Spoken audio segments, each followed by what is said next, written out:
Hello champs. तो इस video में हम डिस्कस कर रहे हैं आपका जो चैप्टर है अकाउंटिंग फॉर स्पेशल ट्रांजैक्शंस, उससे रिलेटेड कुछ बहुत ही important true false questions. Now this chapter actually has 5 units और वो सारे यूनिट्स ही बहुत ज्यादा इंपॉर्टेंट है। बिल्स ऑफ एक्सचेंज हम इसमें पढ़ते हैं, sale of goods on approval और return basis, consignment account, current, average due date. ठीक है, तो बहुत इंपॉर्टेंट है, जल्दी से स्टार्ट करते हैं। Bills payable account is a nominal account. Now this is a false statement. Bills payable actually एक personal account होता है, ये एक liability है, ये कोई expense नहीं है, ये कोई loss नहीं है, profit नहीं है, gain नहीं है, तो ये nominal account नहीं हो सकता है, ये personal account है और ये एक liability है, right? So this is a false statement.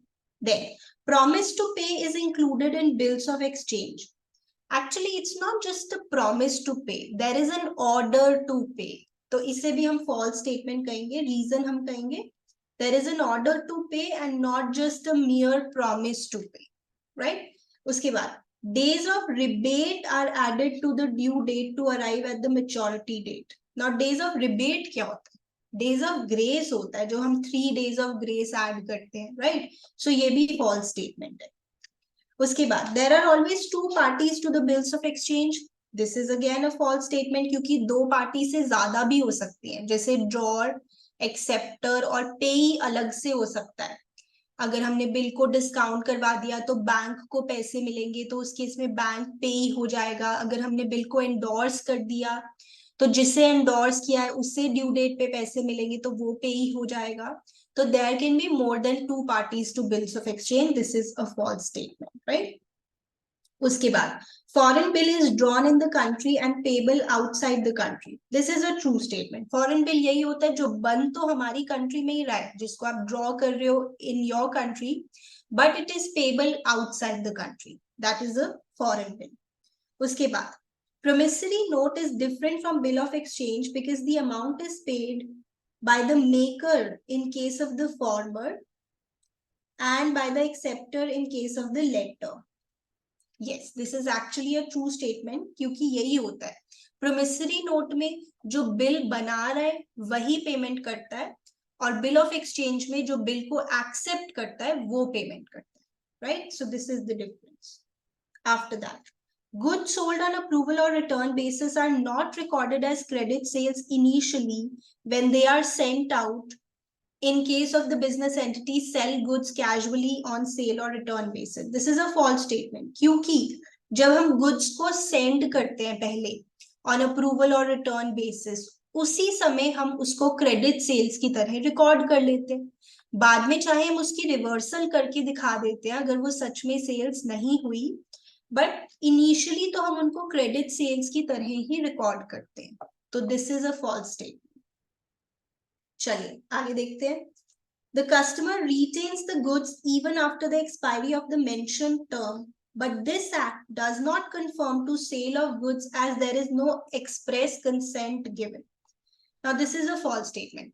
अगर टाइम पीरियड एक्सपायर हो गया है और कस्टमर ने ना हाँ बोला है ना बोला है, तो हम इसको सेल ही मान लेंगे। This is deemed as sales. This is as per the sale of goods act. If the time period which we had given to the customer has expired and the customer has not expressly intimated anything, then we consider it to be sales. So when no express intimation is given with regard to rejection and the time period has expired, तो इसको हम sales ही मान लेंगे। चलिए, after that, at the end of the year, those goods on approval basis awaiting approval from the customer are shown as part of the sales in the books of the seller. This is a false statement.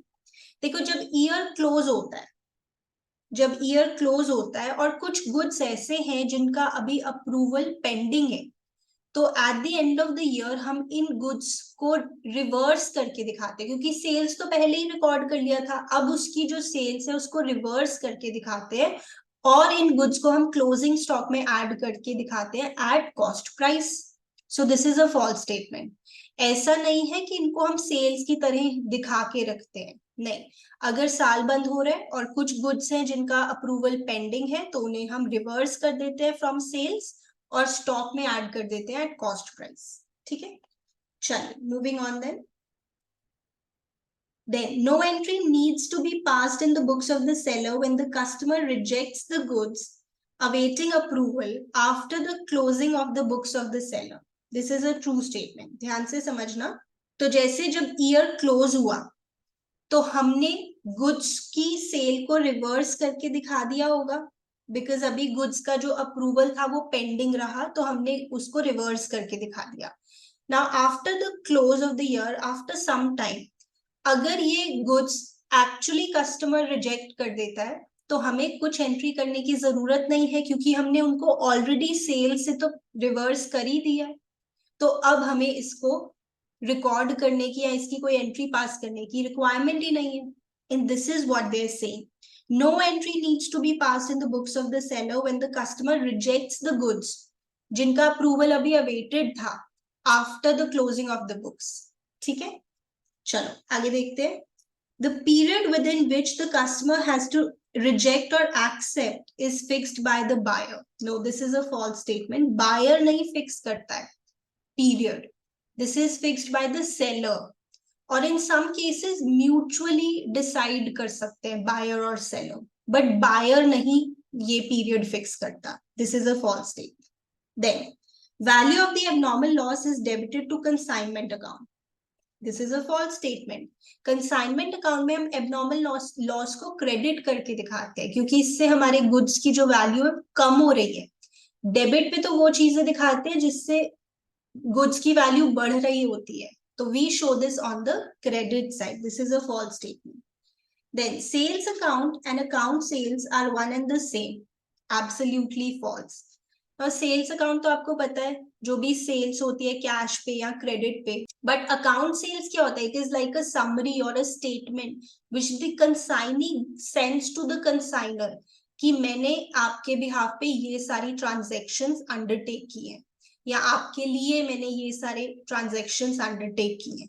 तो account sales is a summary और a statement which the consignee sends to the consignor periodically detailing the transactions done by the consignor. ठीक है, तो ये same कैसे हो सकते हैं? उसके बाद consignor is the owner of the consignment stock. Yes, this is a true statement. क्योंकि कंसाइनर जो है वो ओनर होता है, वो अपने गुड्स को फिर सेंड करता है कंसाइनी के पास, जो कि एक एजेंट होता है, और वो एजेंट फिर आगे सेल्स करेगा. ठीक है, बट ओनर जो है वो कंसाइनर ही होता है. सो this is a true statement. Right? चलिए moving on then. Normal commission is paid to the consignee to bear the risk of the bad debts on sale of the consigned stock. Now this is a false statement. वैसे commission 3 types की होती है: normal commission, del creditor commission और overriding commission. तो जब हम consignee को चाहते हैं कि वही बैड डेट्स का लॉस बियर करे, तो हम उसको एक एक्स्ट्रा कमीशन दे देते हैं, which is called the del creditor commission. That is not the normal commission. So this is a false statement, right? चलिए उसके बाद, there is no entry passed by the consignee in his books for the remaining stock of goods lying with him. This is a true statement. इसके लिए consignee कोई entry पास नहीं करता है, इसके लिए कंसाइनर एंट्री पास करता है, क्योंकि वही ओनर ऑफ द गुड्स है. तो वही अपनी बुक्स में नोट करेगा कि दिस इज द गुड्स और the stock lying with the consignee at the end of the period. ठीक है, चलो उसके बाद, consignment account is a representative personal account. No, this is a false statement. Consignment account is actually a nominal account. इसमें हम expenses को debit कर रहे होते हैं, इनकम्स को क्रेडिट कर रहे होते हैं, और इससे फिर हम प्रॉफिट भी फाइंड आउट करते हैं. तो ये पर्सनल अकाउंट की नेचर में नहीं है, नॉमिनल अकाउंट की नेचर में. राइट? उसके बाद, Proforma invoice is sent by the consignee to the consignor, giving details about the stock of goods sent on consignment and their cost, invoice price, etc. Again, this is a false statement. Proforma invoice consignor consignee को भेजता है, consignee थोड़ी भेजता है. Consignee तो account sales send करता है consignor को, जिसमें वो बताता है कि ये मेरी कमीशन है, इतने गुड्स मैंने सेल कर दिए, ये बैलेंस अमाउंट है जो मुझे मिलेगा या मैं आपको पे करूंगा, यू नो. तो वो अकाउंट सेल्स होता है जो कंसाइनी कंसाइनर को देता है. But proforma invoice is given by the consignor to the consignee. तो this is a false statement. Moving on, The bad debts in case of Dell creditor commission shall be debited to the consignment account. Again a false statement. जब हमने Dell creditor commission पे कर दी है तो bad debts की जो सिरदर्दी है वो कंसाइनर की नहीं है, तो कंसाइनमेंट अकाउंट में वो शो नहीं करेगा, क्योंकि कंसाइनमेंट अकाउंट यहाँ पे कौन बना रहा है? Consignor. In the books of the consignor we prepare this. तो बैड डेट्स हम रिकॉर्ड नहीं करेंगे if we have already paid the del credere commission. तो बैड डेट्स का जो सारा हेडेक है वो कंसाइनी का है. ठीक है, चलिए उसके बाद abnormal loss is created out of uncontrollable situations and circumstances. Actually this is also a false statement. Normal loss होता है जो अनअवॉइडेबल होता है, अनकंट्रोलेबल होता है, जो होगा ही होगा चाहे हम कुछ भी कर लें, because that is the nature of the product. But abnormal loss को हम अवॉइड कर सकते हैं. तो this is not the true statement कि एबनॉर्मल लॉस अनकंट्रोलेबल होता है. Right? This is a false statement. Then the relationship between the consignor and the consignee is that of a seller and a buyer? No. The relationship is that of a principal and an agent, not seller buyer. So this is again a false statement. Right? चलिए आगे बढ़ते हैं. The specific due date excludes the addition of grace days to arrive at the due date. Now this is a true statement. अगर आपको specifically due date given है तो फिर हम उसमें 3 days of grace add नहीं करते. बट यस, अगर वो आपको कह रहे हैं that the due date is after a month or after 30 days, तो फिर हम grace days उसमें add करते हैं. Right? Then payment made before the average due date entitles rebate to the customer. Imagine करके देखो, अगर आप किसी को पेमेंट कर रहे हो ड्यू डेट से पहले, तो क्या आपको रिबेट मिलनी चाहिए? The answer is true. Yes. तो अगर आप ड्यू डेट से पहले पेमेंट कर रहे हो तो आपको रिबेट मिलनी चाहिए. एंड अगर दूसरी पार्टी के पर्सपेक्टिव से सोचे तो अगर उसका कस्टमर उससे जल्दी पेमेंट कर रहा है ड्यू डेट से पहले, तो this party should give rebate to his or her customer. So this is a true statement. After that, there is no entry passed by the consignee in his books for the remaining stock of goods lying with him. This is again a true statement. वैसे एक repeated question है. We've already discussed this. Because जो goods बच गए हैं उसका owner consigner है. So the consigner is going to pass the entry for this, not the consignee. Right? After that,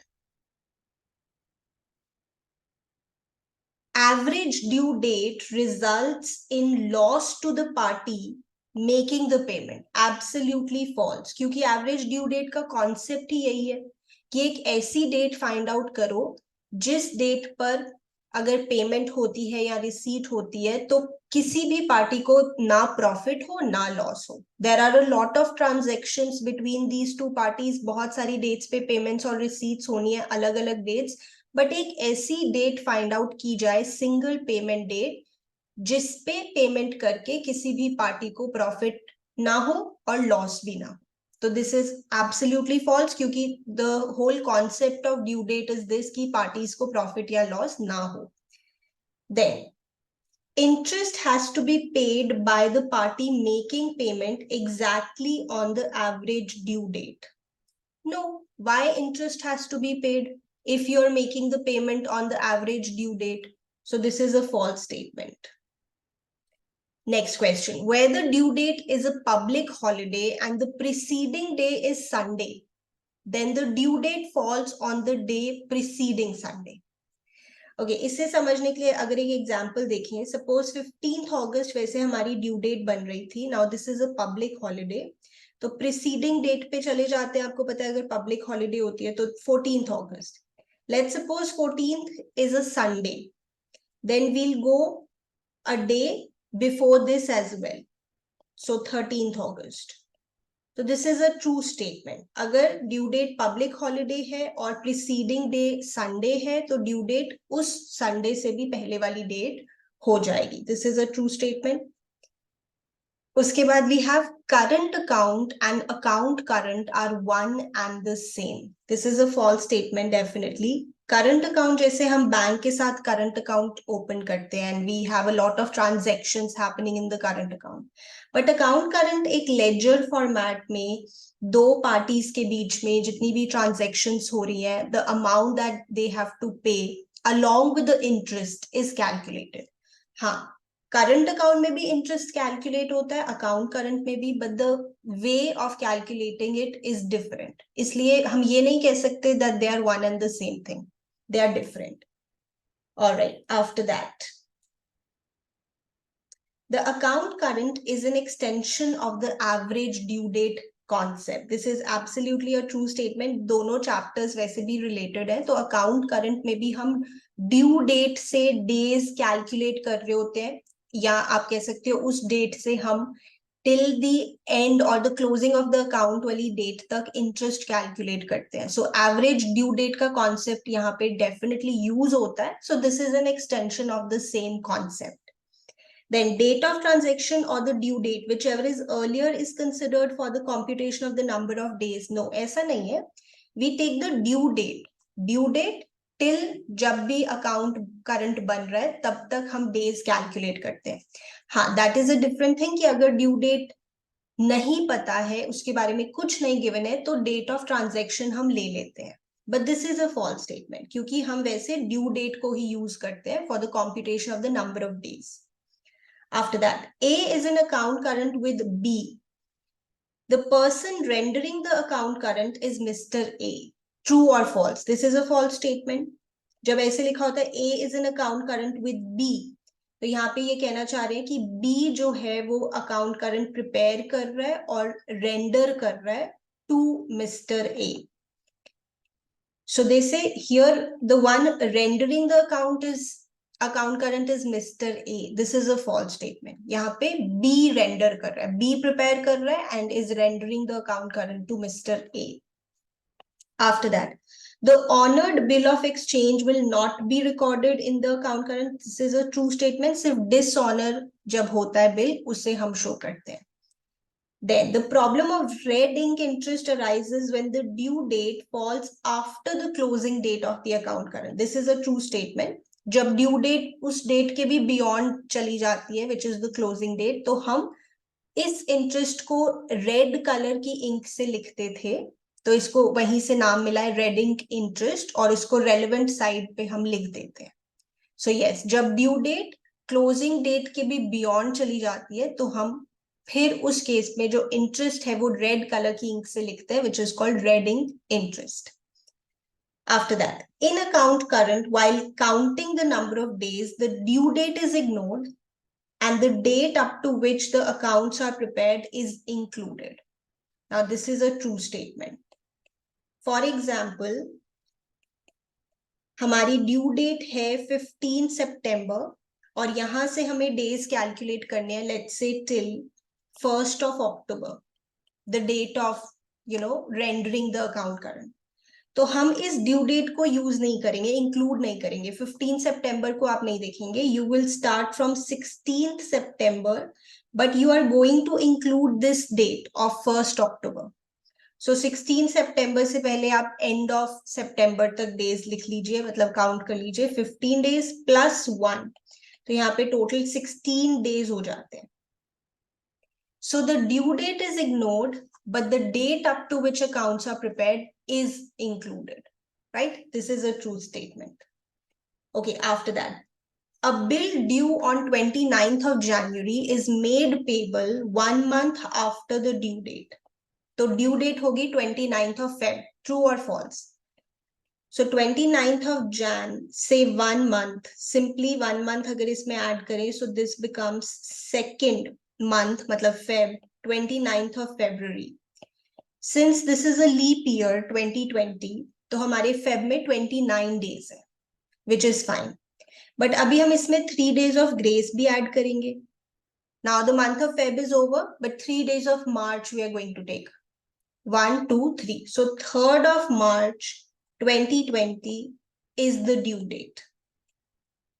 So ये statement हमारी false हो जाती है, क्योंकि they are saying कि 29th of Feb is the due date. So these were some very, very important true false questions from accounting for special transactions.